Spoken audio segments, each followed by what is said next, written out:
We are back with another edition of the Ad Podcast, and today I have a very fun guest for you guys. Stefania Di Bartolomeo is the CEO of Physis Investments. Physis is a platform for activist investors and people who want to make a difference with the companies that they invest in, to invest in companies that are good stewards of our environment and doing things to make sure that we have fresh water to drink and healthy air to breathe and beautiful places to go explore in nature. She was also the youngest activist investor in history when she became the head of a fund in her when she was 25. Stefania, thanks so much for coming on the show. Hi, Dylan. Thank you. I'm so excited to talk to you and amazing meeting you in Vegas last week. Yes. Well, sorry we didn't get to spend more time in Vegas, but my understanding is you had an amazing lucky streak. You won some miles on the flight in, and you won a bunch of raffles. You should have been at the card table, I think. Probably I should. I don't even know how to play any games. I spent most of my life figuring out how to become a good investor. I love it. Well, there's probably some parallels with being a good gambler and a good investor, but probably not a lot. So we'll table Well, that. there is one. That you are willing to take risk. Yes, correct. You got to be You're able. not afraid of taking risk. Yeah. I think good investors are probably take more calculated risks than your average gambler. But I think you're all right. There's something to be said for that. So, Stefania, why don't you tell me a little bit about your background? You went to school in Harvard. You obviously have an accent. My understanding is you're from Italy, and you call yourself a self-described tree hugger from a young age. So, tell us what was it about nature and the environment that got you passionate about keeping our world safe and keeping our air clean and preserving, the planet that we have at a young age? Sure, Dylan. See, I grew up in a beautiful region in Italy called Cilento, and the Mm, entire region is a national park. wow. And I grew up in this amazing farm with my parents. So I had exposure to um, the natural ecosystem. And I always felt this inner drive to protect this beauty that we all live in, that we call planet Earth. And then as I was growing up, I put myself through school. I graduated from Bocconi University, that is a premier school in Italy, actually in Europe, um, with a degree in finance. And I figuring out a way to combine my passion for finance and this inner drive to protect the environment.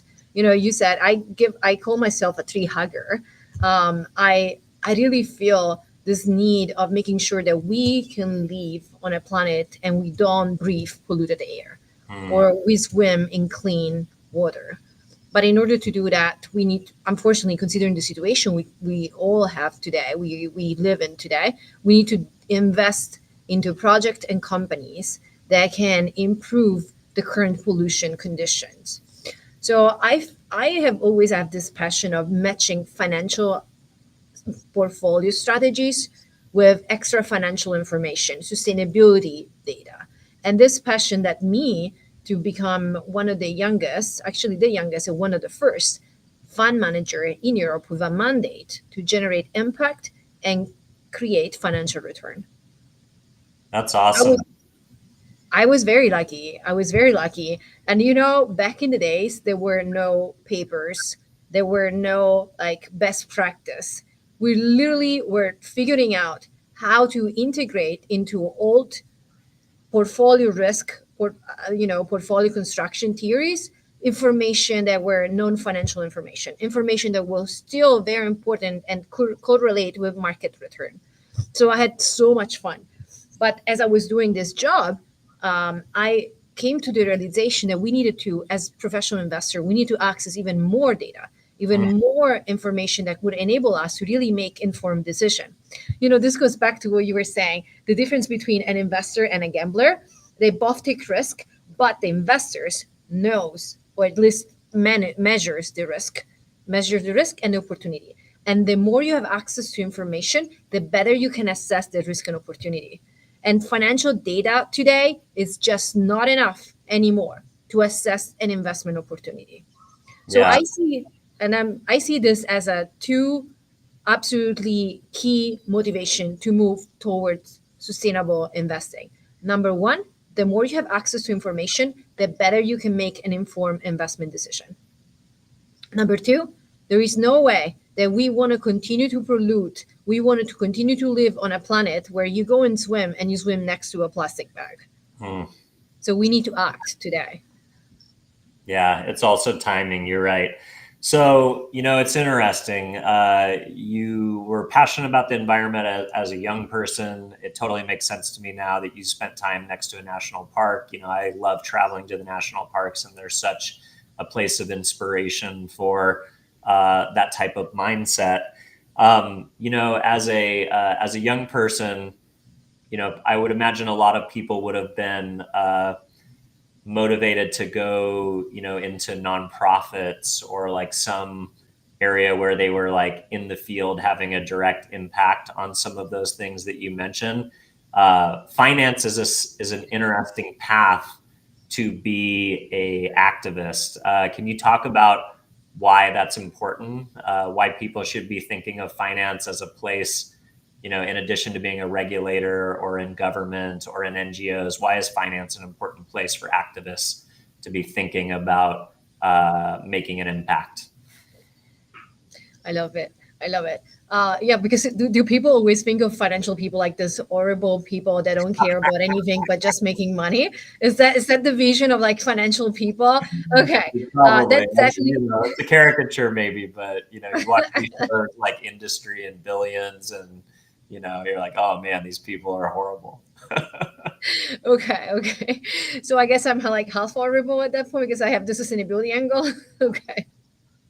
All right, I take it. I take it. Well, when you want to see things change happen, right? What do? You need smart people who are activists, like who actually take on the leadership of making that change to happen. But you also need money, and so really investing in companies and projects that have a way forward that will improve our current economic system is the way to really make an impact long term. Okay, so let's think about this way.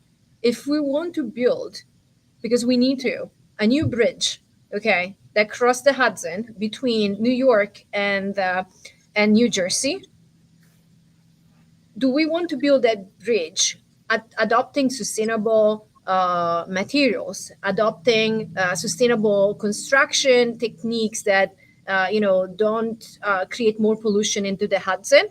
Absolutely, we want to do that. In order to do that, we need money, which means you need investors who believe that a project like this can actually take place. So moving money, it's the number one way we can actually make an impact, and we can move money in a way to facilitate the transaction towards a sustainable economy. And a sustainable economy is a way of thinking at 360-degree.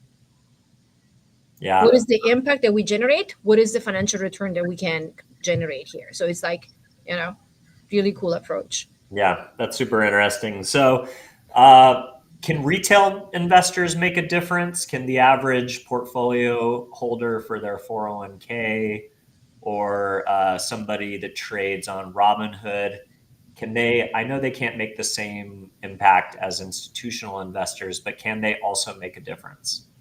There is no small impact. Everybody can make an impact from the way we decide to turn off the light when we leave a room to the way we invest or trade. So, retail investors can ask their financial advisor for sustainable portfolios. Traders on Robinhood can access information on the companies they trade through a company like us that provides sustainability information of companies. Um, there is no small impact. And honestly, retail investors are the one that are also leading demand for sustainable finance. So absolutely, everybody can make an impact. The most important thing that I believe is happening over the last few years is that we have generated awareness. Mm, Before, people didn't even know that there was another way to invest. Now they know. And I love the question because the question is, now that we know, as the retail investor know, what can they do? The first things they can do is to go to their financial advisor and ask for sustainable portfolios. Or That's a, trader get access to more than just financial data. and does your average wealth manager at JP Morgan have that capability? Like, average F, does your average FA have that institutional knowledge to make those changes if it's important to you? Big corporations like Morgan Stanley, JP Morgan, BlackRock, all the big ones are spending a lot of time and money into educating their financial advisors in what are the possibilities of sustainable portfolios. At the same time, they have access to some level of sustainability information. What has been happening over the last few years, which probably wasn't really the best path, was that a lot of people were adopting ESG scores. Mm, So an ESG score is a little bit of a subjective way to say, through a score that generally goes from 0 to 100, that says, IBM is doing better than Apple. So we're giving them a score of 90 and we're giving Apple a score of 70. And then you go to another ESG provider and tells you the same thing, but maybe with opposite numbers. So wow. investors get confused. There is ambiguity and there is a lack of objectivity about what even those number means. So the transparency, for example, that we bring into the industry at Physis is to go behind those number and tell real information. So instead of giving you a score, we tell you exactly how much water IBM is used or recycle versus another competitor, or how many people they hired, how many people even have died at a company site. So those are objective information that directly correlate with company operation and financial performance and do not create any type of ambiguity when the investors is asking a simple question. What has been the impact of my portfolio? Did my 401k created a positive impact on the planet? I love that. So, yeah, I know ESG has gotten a lot of a bad rap in recent times, especially during the current, climate that we just went through, for a focus too much on carbon and not enough of like a holistic outlook. Is that a correct, layman's way to explain it? That it's just looked at as a kind of a bit of a panacea and not looking at the whole of what a company does. Yes, in a way, it was mostly, especially in the US, not in Europe. Europe, the situation is different. In a way, the whole ESG movement in the US has focused too much on carbon emission, which is one piece of the overall sustainability performance of a company. And in another way, ESG has brought a lot of greenwashing and confusion that has let people believe less in the good impact of a sustainable strategy. That's why I see even myself, I don't use the word ESG. I use the word sustainability. I use the word impact, that it's more of a holistic approach and provides more of objective, real information. While the ESG model was either focused specifically on carbon or providing scores that are quite, subjective. Is there a way like for investors to think about it from like the perspective of issues? Like I think about, the kids mining cobalt in Africa, which has been kind of highlighted in recent times. And, that's a really crazy product chain that starts in the Congo and goes all the way to China and then turns into batteries for things like iPhones and Teslas. Is it even possible for a company to really understand the full breadth and depth of their supply chain and the impact that it has, or is that just asking a company to go too far? No, that's something that we, as investors, all have started to ask companies to disclose. Mm. They and large corporation need to take the responsibility of the suppliers that they select. So this is absolutely key. Indeed, over like I just wanted to say, this is not a perfect world, but thanks to sustainable finance, we can make it better and better and better. So thanks to sustainable finance, we have started to ask corporation to become fully aware of the suppliers and the suppliers. So progress toward the entire supply chain. Now things cannot change overnight, but today, for example, Apple is one of the most detailed company is the company that is one of the companies that is providing more details on the supply chain, which Mm. is really great. Nike is the same thing. You might, I don't know, some people might be too young to remember, but years ago there was a big problem with Nike during. You remember that what I'm talking about? Yeah. Yeah, I do. Yeah, I remember I watched a movie recently that talked about it, how they, found out that a lot of their manufacturing facilities were run by sweat labor and things like that, and then they kind of got their stock took a big hit from it too. A huge hit, and it took like 2 to 3 years to recover. Volkswagen for a totally different reason, which wasn't related to supply chain. So there is huge correlation between companies not performing well on sustainability and then market return. But most importantly, there is a huge trend that is here to stay and is going to continue to increase, that investors are putting pressure on companies to become fully aware and fully responsible for the entire supply chain. Now, full disclosure, of what is really happening, companies might not even have it yet, but they are progressing towards that level, which is really great. They're putting even money and investment into knowing more. I love that. So, is there a similar principle happening in markets like India and China? Is there such thing as ESG or an equivalent of what you're doing in emerging markets? Because, America has or Western markets, let's say, have a much, you know, deeper, I guess, a telescope on them or a microscope, depending on what you want to look at it as. But is there that same level of scrutiny, or can there be the same level of scrutiny applied to emerging markets where we know the bulk of pollution is coming from, like these emerging markets like India and China that don't have as tight of regulations as Western markets? Can the same practices be applied in emerging markets to Western markets? Yes. This is such a point of discussion today, even at COP and all the big worldwide meetings that are happening about sustainability. So just to give a little bit of an update here, countries like China is probably the country that has made the most progressive and advanced commitment on reducing emission. Okay. They know they are polluting. They're polluting a lot. Why are they polluting? Mostly because they are producing things that then get shipped to Europe and get shipped to US. Mm. So, but they are making big commitments into moving toward renewable energy. Um, India, just to give another perspective, has been one of the first country to ask corporation to create an integrated report, which means Indian companies have an integrated report where they write into one document financial and sustainability information to all shareholders and stakeholders. Okay, so that's like it's a big thing. Why? Because information about what has been the ESG or the sustainability performance of a company, it's key to investors, and it all starts from the way companies disclose those data. And putting sustainability information in the same level, at the same level of financial data, it's just a mental shift. Very, very important. That is happening in India, in South Africa, the same thing. Europe, it's way more. It's like the most advanced region in the world.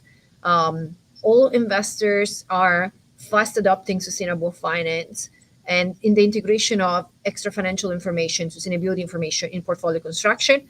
Not all of them believe it, but they understand that taking into consideration more information enable for better portfolio assessment.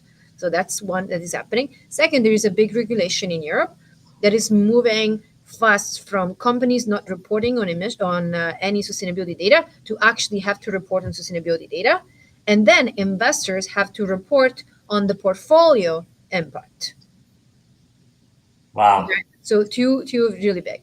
And I also wanted to say here in the US, it seems that things are not moving, but it's happening just the opposite. More and more investors are moving very fast into sustainability adoption, building new and more complex portfolio strategies. And also the SEC, okay, the SEC is going after investors that claim that they are doing something in their investment mandate, but then they're taking a look at their portfolio holdings, and if Mm. there is a misalignment, boom, fine. So Wow. we've seen so many fines. I mean, there was one recently coming up. I don't know if I can mention it. Wisdom Tree was literally 10 days ago fined by the SEC for a misalignment between what they said they were investing in and what actually they had in the portfolio.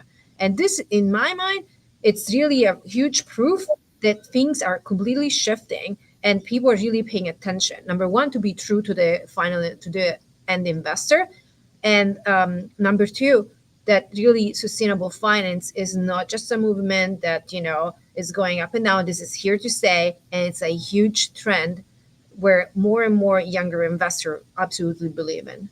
Wow. So we talked a lot about institutional and retail. Are there any good companies out there that do this in a way where you don't have to think about it a lot? Like, I think about like Robinhood or like or Betterment or some of like the robo traders. Like, is there a way to do this without having to be so educated and like understand all the intricacies of what every company does, or is that really a responsibility that investors need to take on? No, the only responsibility that a retail investor should take on is to go and ask a financial advisor about sustainable investments, Hmm. or go and ask Betterment and Wealthfront. Both of them now have sustainable portfolios. So just go and pick those portfolios.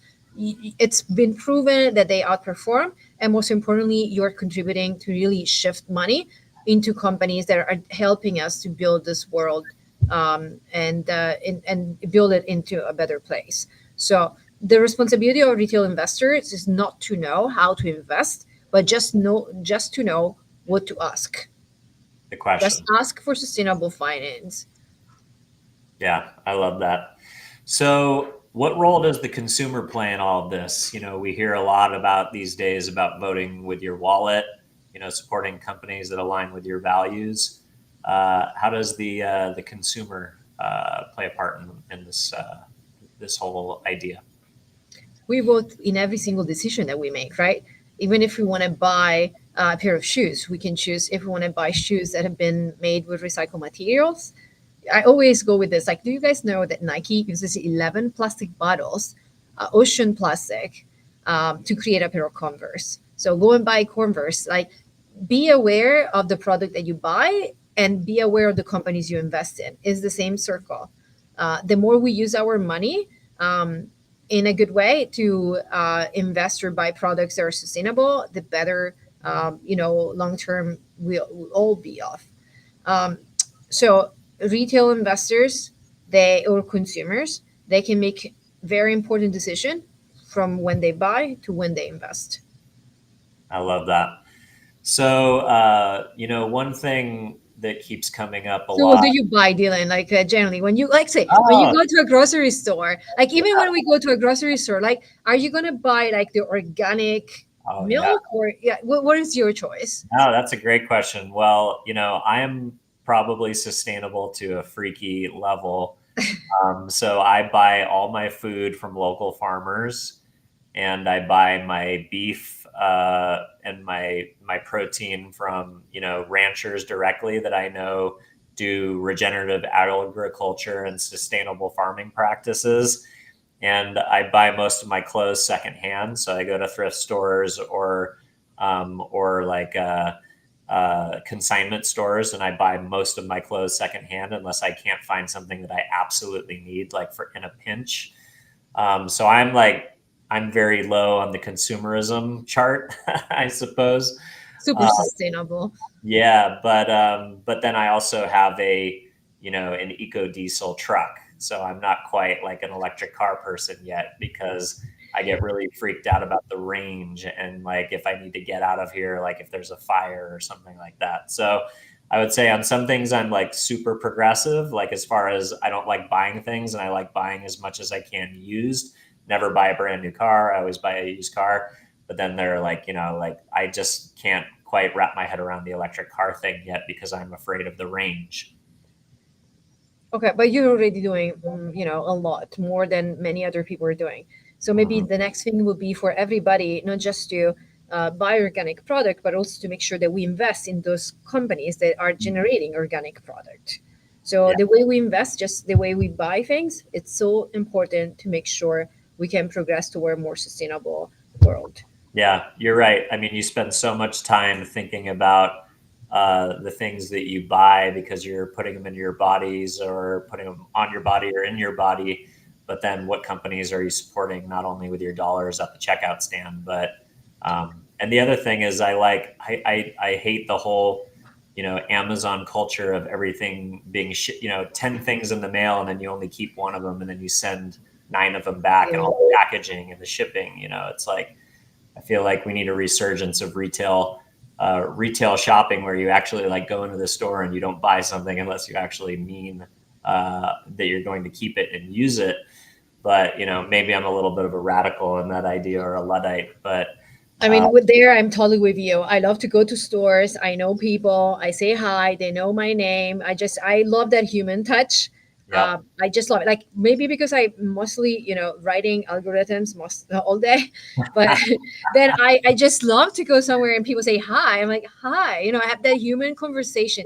Sometimes that's also part of like living more in like living and building a sustainable world. We need to remember that we are human and we need human interaction, and human interaction make everything better. You will always have a story about, oh, I got this shirt at that store because that woman told me that thing, instead of, oh, I just got this randomly on on Amazon, and you don't even remember why and how you got it. Like even building stories about how we do things, it's so important. yeah, no, I love that. That's great.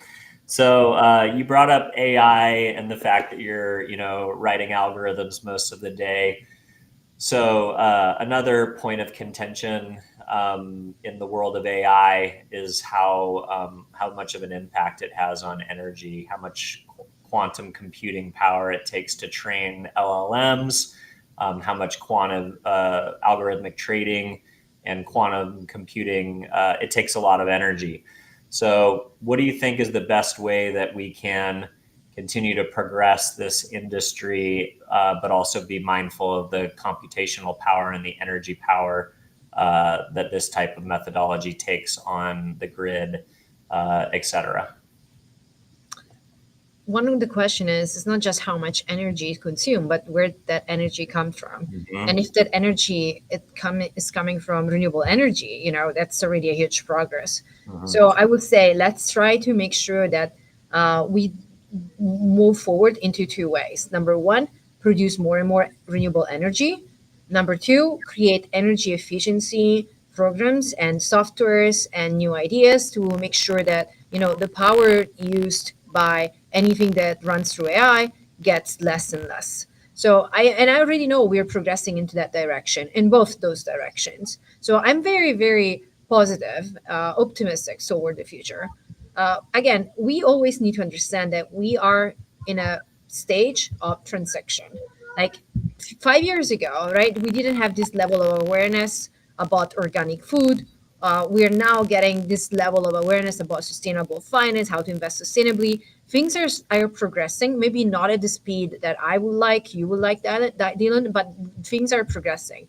I'm sure that renewable energy will it's going to be the next way of going, and so at that point also the amount of energy will be less of an issue. But I'm also as well sure that there are so many ideas, startups already working on how to make sure that energy efficiency will also enable us to use less energy, especially when it comes to cloud system or AI. Yeah, no, I love that. So, should companies be focusing more on this in their marketing? I feel like you mentioned Nike, and I know Nike has done quite a bit of marketing around social justice programs, but I am less up to speed on their sustainability impact. Maybe that's just I mean, I'm in the marketing industry, so I feel like I should know that better and I should have heard more of those stories. Do you feel like companies do a good job or a bad job in using their sustainability efforts in their marketing? That's such a tricky thing.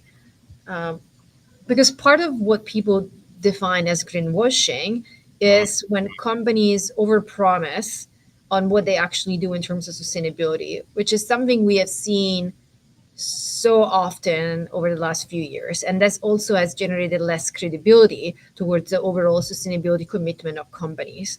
So there is a very narrow line between what is real objective communication and what is like marketing material. When it comes to real objective communication, yeah, probably companies should be out there telling what they're actually doing a little more. When it comes to like proper marketing, then let's be real. Like we want to hear reality. Like we don't want to see companies over promising or just doing a little bit of recycle and claiming like they're recycling the entire production line. It's a little bit of a tricky thing because we have seen too much greenwashing recently. So my answer is I probably don't know. I'm more on numbers and less on communication. Less on communication. But yeah, definitely companies should make sure that their users, or their buyers, are fully informed, but objectively informed. yeah, no, I like that. So another topic that you've been very vocal about is the lack of female representation in the venture community. Not so much in the VC world, but the amount of companies that get funded. I think you quoted that only 2% of all VC funds actually pass to female founders. That seems like a staggering number, but it doesn't surprise me. In my industry, only 1% of advertising agencies that Fortune 5,000 companies work with are owned by females. So if you could It's believe amazing. that, we're actually worse in the advertising industry than the VC space, even though we were probably way more represented by females. Probably there's more females as employees than there are males, but we have a worse track record than the venture capital community. Um, how many females are founders? So if only 2% of the funding is going to females, how many founders are females? That's a good question. And by the way, thank you for reading and listening to my previous interviews. I feel honored. No, it's I like to do my homework. That's why this show is fun, is I'm always learning every day. Uh, Thank you. Yes, I ideally want this world to be a place where everybody, regardless of gender, race, has access to exactly the same opportunities. And unfortunately, 15% of startups are funded by women, which is Hmm. also not a big number. Only 15%, but 2% get VC money. Um, Yeah, that's wild. So Less basically, than 2%. And then if you look at the specific of the numbers, only less than 1% are female funded companies that don't have a male co-founder actually get money. So it gets even lower. so basically, that's female fronting the company, but still a male co-founder in some capacity. Yes, yes. Wow. Yeah, Uh, that's pretty gnarly. I mean, basically, if you do the math, just the shorthand on that, even though females represent less of the total population of founders, that's still at minimum a 5x discrepancy, probably closer to a 10x if you take into the consideration co-founder. the co-founder situation. Yes. Yeah, And that's that's so unfair, right? It's so unfair. There are so many unconscious bias and there that goes through when an investor is making an investment decision. So I'm really trying to be vocal here, as you said, because we need to again educate people to understand, to make them even fully aware. There are bias that you're not even aware of when you're making an investment decision, and you're jeopardizing the opportunity for female funders to actually succeed. Because at early stage, but also later stage, like startup need capital yeah. to succeed, and if you don't enable for that capital to flow into startup, they fail. What's the biggest bias that these women are gonna, get married and have kids? That's one that I have been asked a couple of times. But it's more about even if you just Google things, and that we can even think about AI. Like when you ask, "Hey, give me a picture of a boardroom or board members," they are only giving you men in suit. If you Google something, you will always see that the projection is like a man being a manager, a man being a CEO. So it's more about the story that wasn't written in the past about how women can actually succeed and be amazing leaders. And also, there is another thing.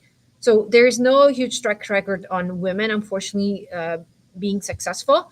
But the numbers now show that women are way more capital efficient because either they have less money or just they're more capable of actually, being capital efficient when they run a company. But also, startup funded by women have a stronger success rate to progress towards growth stage, which is great. But these are all new numbers that are literally coming in the last 4, 5, 6 years. So Wow. lack of track record is an issue. Lack of like just quick mental connection that a woman can actually be an amazing leader, and also the type of leadership that women carry on. It's less aggressive. It's a different level of leadership that we as women have towards men, and that diversity sometimes can be perceived as a lack of leadership, which is wrong. Yeah. We communicate differently, we think differently. Of course, we run our company slightly different, but it's proven that this is a successful way of running a company or lead. Yeah, no, I've only worked for two companies. One CEO was a man, one CEO was a woman, and I preferred working for the woman. Not that I hated working for the man, but it was definitely better. I would say that for sure. I can't put my finger on exactly. I'll just say it was culture. The culture was better at the company that was founded by the female. Like my view is, women and men are just different, and there's no like, and they both have opportunities, especially when they collaborate to really build something amazing. Yeah, But I will never go and say, oh, it's better a woman or it's better a man. It's just we are diverse. Everybody has diverse skills, diverse abilities, diverse way of focusing. So let's just embrace that diversity and give opportunities to women funded companies to grow and raise the capital that they need for their startup.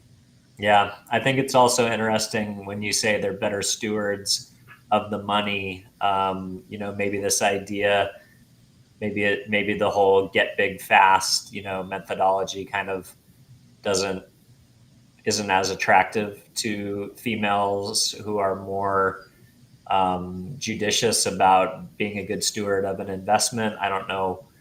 I'd have to really study the psychology of that. I think probably comes down to risk tolerance. In my family office, I would probably invest in every opportunity that I see, and my wife has only ever invested in one. So Um, the juxtaposition between my risk tolerance and hers is almost um, polar opposites of the moon, and our one VC investment IPO'd. Amazing, So yeah, tracker amazing, guys, case study of one. Okay. amazing story. Okay.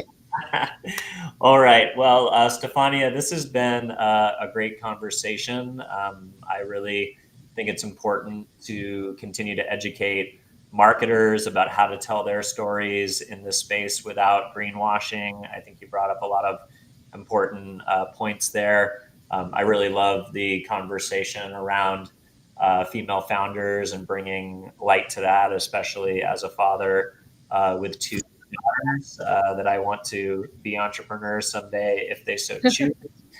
And Well, their story will be easier, because women like me have really tried hard to break the wall. So, and I'm yeah, happy. I'm happy they will have a little easier way as they want to become entrepreneur. totally. I love it. Well, thank you for paving the way. So, if folks want to learn more about you, where do they get in touch? And also, if they want to learn more about Physis, where should they go? So, guys, I am very happy to talk to you. You can reach me on my LinkedIn, but just shoot me a note. Why? Um, and then you can learn more about Physis at physisinvestment.com, PHYSIS investment.com. You can also subscribe to our newsletter. And there's also a way to reach out to us by email if you want to know more or want to start using our product. or you can actually also sign up directly on the website for the free trial. Awesome. Well, with that being said, Stefania, thanks so much for coming on the show. And for those of you who are following along at home, wherever you're listening or watching, don't forget to subscribe to the show. If you give us a review, that's how we find a audience more organically, a larger audience. But most importantly, if there is a female founder out there somewhere, somebody involved in the finance world who you think would have a educational moment by listening to the show, or more importantly, just someone who you think would like to learn a little bit more about impact investing and sustainable portfolio management, don't forget to share the show. And with that being said, thanks so much, Stefania, for coming on. Really appreciate your time.